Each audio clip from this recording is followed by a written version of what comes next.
All right, Mike. There's a lot there. There are a lot of strands to separate. You know, old school. If you think about those beaded curtains, you put some over here, some in the middle, some over there. It's all seems to be together. But I think there are a lot of issues that Russell Westbrook. Of course, I knew I was going to do that. Russell Westbrook. Been doing it all day. Yep. That he brought up. And I want to say, before I even get started, I want to applaud him and applaud the assembled media. I don't know how the question got started, how the session got started. Sometimes you just take credit because you were present. You were in that atmosphere, and that atmosphere led to a pretty insightful window from Russell Westbrook. I think he told you how he was truly feeling. It was genuine what he had to say. You don't have to agree with what he was saying, but you want a genuine response if you're in those interview sessions. So I thought that was genuine.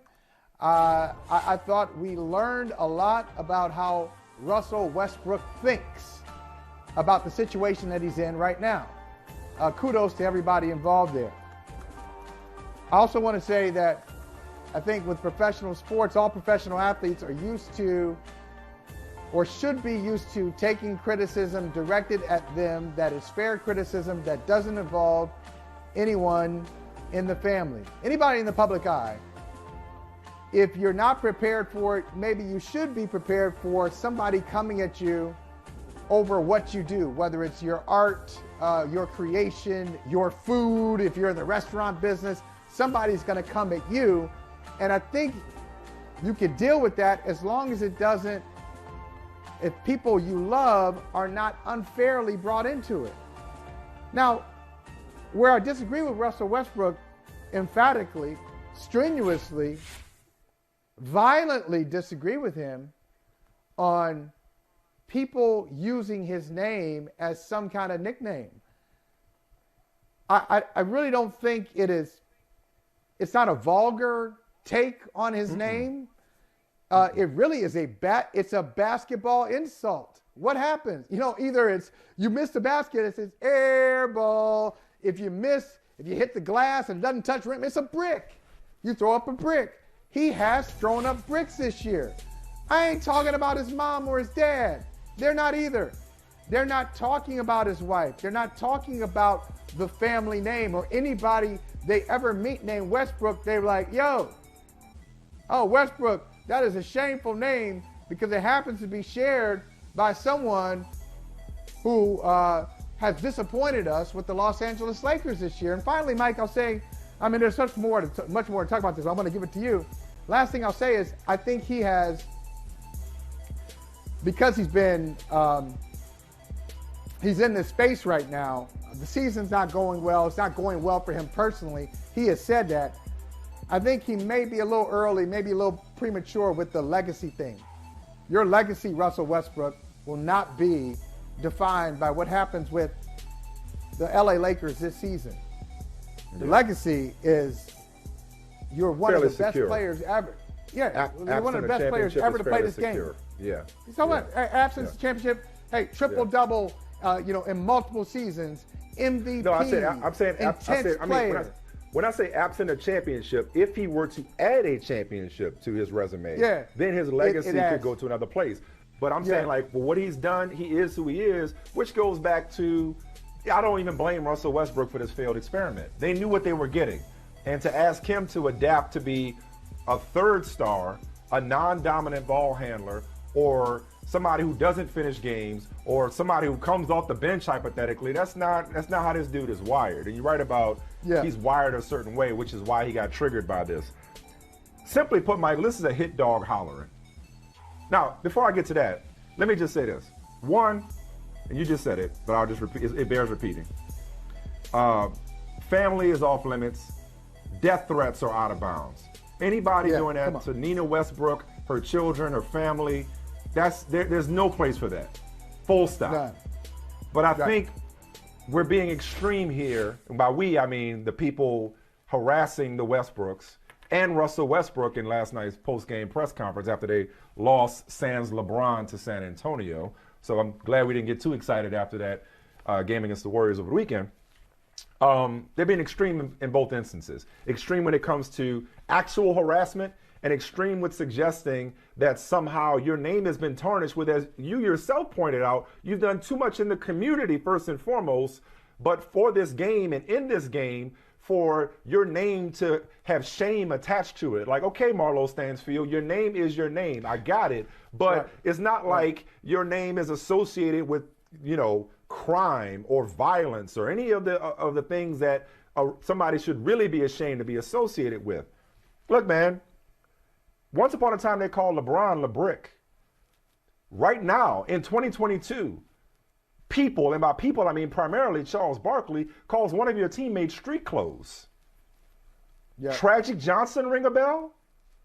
I mean, listen, man, like there's a line, and I'm not, and too often fans, as Michael Fassbender, Steve Jobs once said, whoever said the customer is always right was, I promise you, a customer. And way too often, fans think that they are entitled to being able to say what they want to these players. And I like this day and age where players are checking these fans in on the spot or getting them up out of there if they go too far.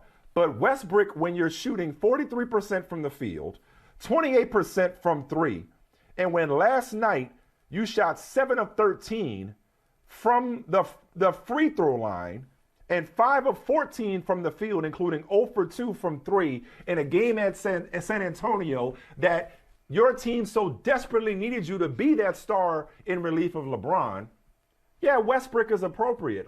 Now listen, for me, Michael, as for me and mine, and I don't want to pull in some other talking heads BS. I don't want to get caught up in some other talking heads drama. I'll leave that for them. Right. My personal policy, I have never played on somebody's name. I've never co-opted somebody's name. I always try to be, if nothing else, fair. You may not disagree with me, but you may not agree with me, excuse me, but I always try to keep in mind that one, somebody's family may be watching or reading, as the case may be, or two, I may have to see this dude. So same way I talk to the fans about you wouldn't say that to them in the street, I try to approach it that same way. Anything I say on camera, I try as best I can over 20 years of doing this to be comfortable saying it to somebody's face. Okay, that's my personal policy. So I would never say Westbrook, but it's appropriate. The shoe fits here. If they were talking about your family, they'd have said, hey, let's gather up all these bricks and build a shelter because I want your mother and your sister out of my house immediately. That would be talking about your family. But when you're shooting 28% from three, when you're shooting 43% from the field, this is what you get paid $44 million.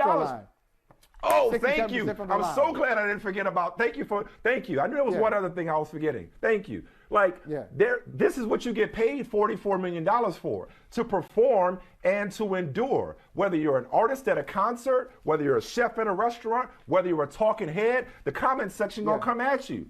The fans gonna come at you. And if you don't like it, don't opt into your $47 million contract next year. That's right. And I never want to throw somebody's salary at them. They get paid this money for a reason, but they get paid to entertain. And the customers, they do live and die with this. It may not be the end-all be-all to you, Russell Westbrook, which your style of play belies that. He says that, but he doesn't play like somebody who doesn't leave it all out on the floor, who doesn't take this thing home with him. His passion suggests that he cares about this game a lot more than he lets on. At least his style of play does. But the fans that are paying their money to do it, a lot of them do unfortunately live and die by it. Fan is short for fanatic. And so when they're coming at you, calling you Westbrook, how about you shoot better? But guess what? This is who he is and who he's always been. It's a bad fit. It's unfortunately at home in LA. I hate to hear him say he can't bring his family to the games, but he's talking like somebody who's new to this. Brian, exactly. Russ, thank you. And he's also talking about somebody who didn't once intimate, if not flat out, call Kevin Durant a cupcake. Let's not forget that. Right. Let's not forget. So it's like, Russ, this is the game, dog. Game is the game. Here's the other thing. All right, that's it. When I listened to it, I listened to it multiple times just to make sure I wasn't missing anything. One of my thoughts was, man, Russell Westbrook doesn't get it. He doesn't get what this thing is. And I've mentioned Terry Francona before. I had the pleasure of writing a book on him many years ago. One of the things he always said, because he used to get all kinds of vile email, and sometimes, just from a random fan on the street, and sometimes they would leave their email address, and these emails were coming from Harvard professors. You know what I mean?